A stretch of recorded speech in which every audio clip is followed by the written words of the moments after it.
How can I do, আমি কিভাবে করতে পারি। হাউ কুড আই ডু, আমি কিভাবে করতে পারতাম। হাউ উইল আই ডু, আমি কিভাবে করব। হাউ উড আই ডু, আমি কিভাবে করতাম। হাউ শুড আই ডু, আমার কিভাবে করা উচিত।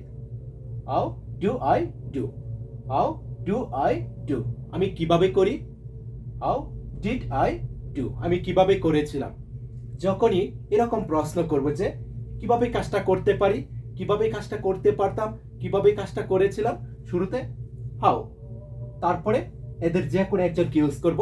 ওকে, এখানে আই এর পরিবর্তে যে কোনো সাবজেক্ট হতে পারে। ডু এর পরিবর্তে এরকম শুধু ভার্বের প্রেজেন্ট রূপগুলি বসিয়ে দিব, তাহলেই হয়ে যাবে। যদি এভাবে শিখতে পারি, আশা করি সবাই ইংলিশটা তৈরি করতে পারবো, সবাই ইংলিশটা বলতে পারবো। এখন যদি ডু এর পরিবর্তে বলি রাইট, মানে কি লিখা। How can I right, how can I right, আমি কিভাবে লিখতে পারি। হাউ কুড আই রাইট, আমি কিভাবে লিখতে পারতাম। হাউ উইল আই রাইট, আমি কিভাবে লিখব। হাউ উড আই রাইট, আমি কিভাবে লিখতাম। হাউ শুড আই রাইট, আমার কিভাবে লেখা উচিত। হাউ ডু আই রাইট, আমি কিভাবে লিখি। হাউ ডিড আই রাইট, আমি কিভাবে লিখেছিলাম। খুব সহজেই কিন্তু ইংলিশটা বলতে পারবো। এভাবে যদি শিখতে পারি, আশা করি আমাদের পক্ষে ইংলিশটা বলা সম্ভব, ইংলিশটা তৈরি করা সম্ভব। এখানে ডু এবং ডাস হতে পারে কি সাবজেক্ট অনুযায়ী। ডাস হি, ডাস মিনা, ডাস টিনা, এরকম। Do I, do you, do we, এখানে সাবজেক্ট অনুযায়ী হবে ডু অথবা ডাস। আর can, could, will, would, should, did সকল সাবজেক্টের আগে হবে। তারপর এখানে ডু এর পরিবর্তে শুধু এরকম যত ভার্বের প্রেজেন্ট রূপ বলতে পারবো, তত বাক্য হয়ে যাবে, তত ইংলিশটা কিন্তু হয়ে যাবে।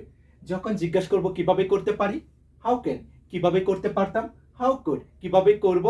হাউ উইল, কিভাবে করতাম। হাউ উড, কিভাবে করা উচিত। হাউ শুড, কিভাবে করি।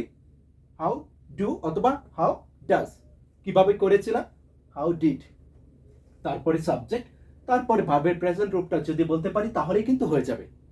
এখন যদি এখানে ডু এর পরিবর্তে এখান থেকে আরেকটি ভার্ব ইউজ করি, যে সে, মানে কি বলা। হাউ ক্যান আই সে, আমি কিভাবে বলতে পারি। হাউ কুড আই সে, আমি কিভাবে বলতে পারতাম। হাউ উইল আই সে, আমি কিভাবে বলবো। How would I say, how would I say, আমি কিভাবে বলতাম। হাউ শুড আই সে, আমার কিভাবে বলা উচিত। হাউ ডু আই সে, আমি কিভাবে বলি। হাউ ডিড আই সে, আমি কিভাবে বলেছিলাম। এখানে শুধু ডু এর পরিবর্তে বলবো কি সে। ওকে, যদি এভাবে শিখতে পারি, আশা করি সবাই ইংলিশটা তৈরি করতে পারবো, সবাই ইংলিশটা বলতে পারবো। ওকে।